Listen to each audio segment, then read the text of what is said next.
Riri, kumpulan dongeng dan cerita anak. Yuk dukung Riri dengan menekan tombol subscribe.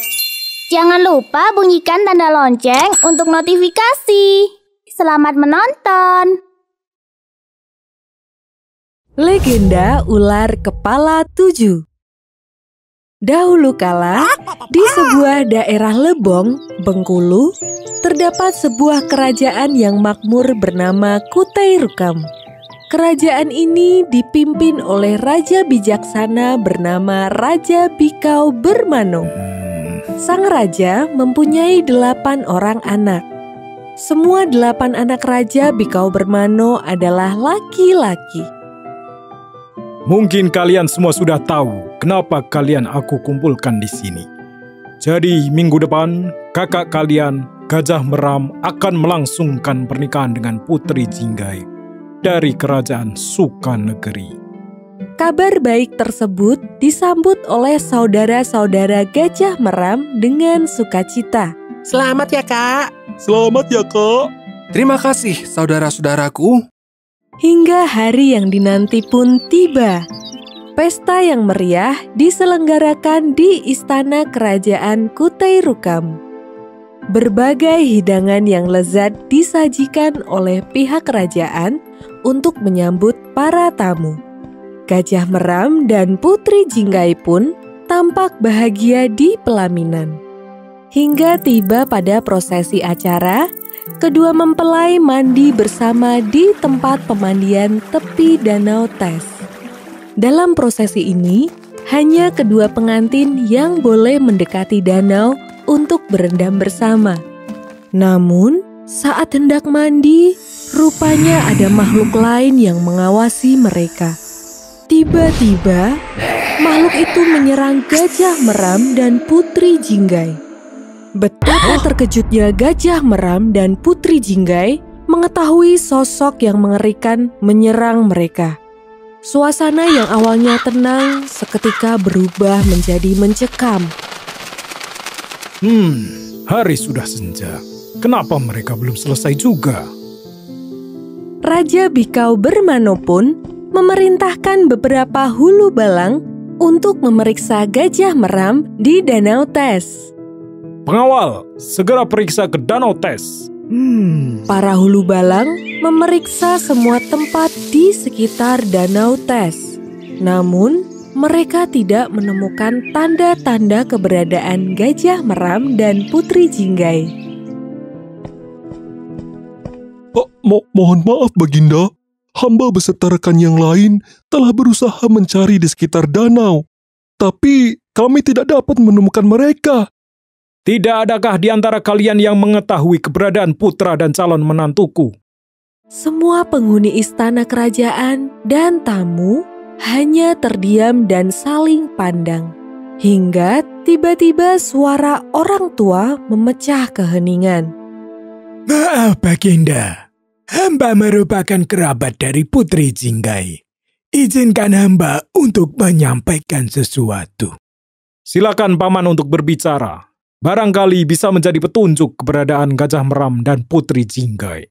Ampun Baginda Raja, setahu hamba, putra mahkota dan Putri Jinggai diculik oleh Raja Ular yang bertahta di bawah Danau Tes. Ular kepala 7 sangat sakti dan juga licik, kejam, dan suka mengganggu manusia yang sedang mandi di Danau Tes. Ular kepala 7? Aku pernah mendengarnya. Kukira itu hanya mitos. Kalau hal itu benar, maka kita harus segera menyelamatkan mereka sekarang juga. Kita harus memikirkan cara untuk mengalahkan ular kepala 7. Semua tamu kembali terdiam. Tidak ada yang berani untuk menghadapi ular tersebut. Tiba-tiba ada seseorang yang mengajukan diri. Ayahanda, izinkan aku untuk menyelamatkan Kak Gajah Meram dan Putri Jinggai. Gajah Merik, kau masih 13 tahun. Aku tidak mau kehilangan seorang putra mahkota lagi. Apa yang membuatmu berani menghadapi ular tersebut?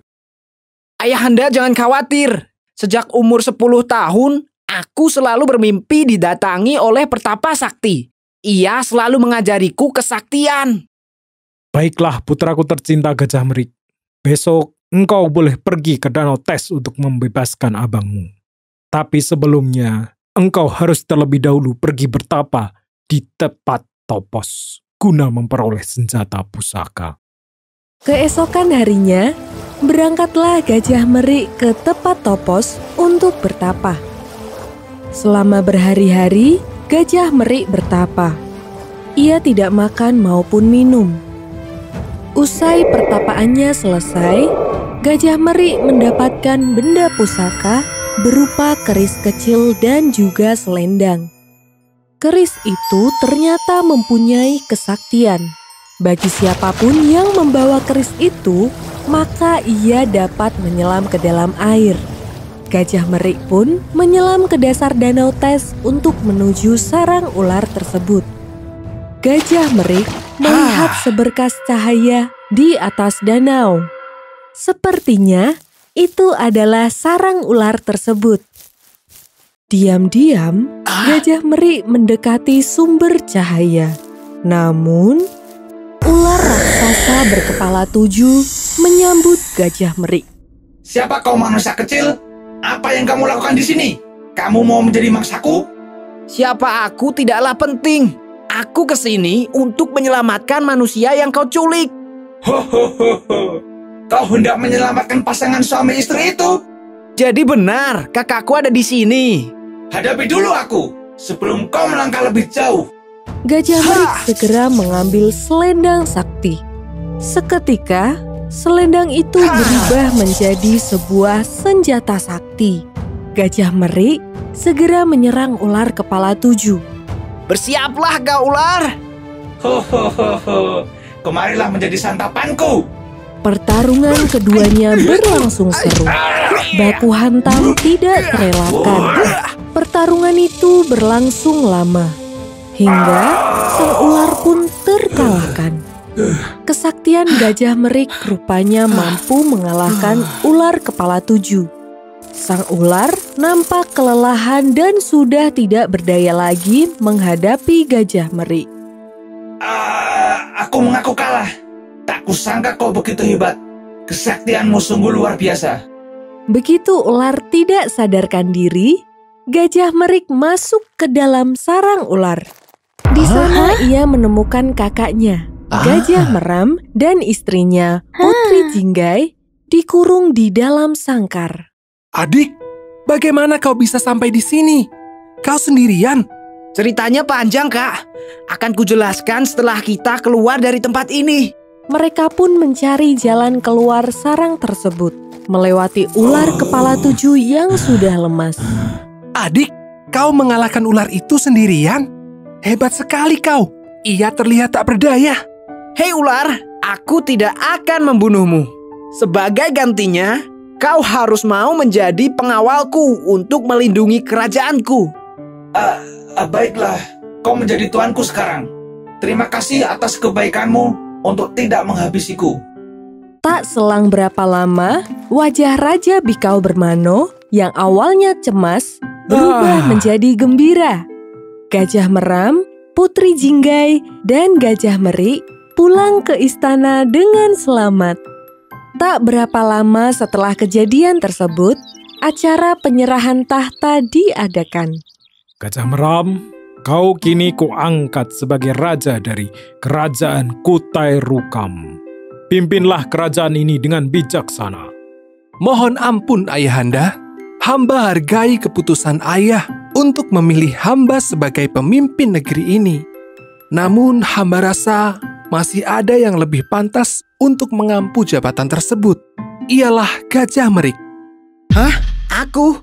Kau sungguh terbilang dewasa, sekalipun usiamu masih muda. Kau juga pemberani dan cepat mengambil keputusan.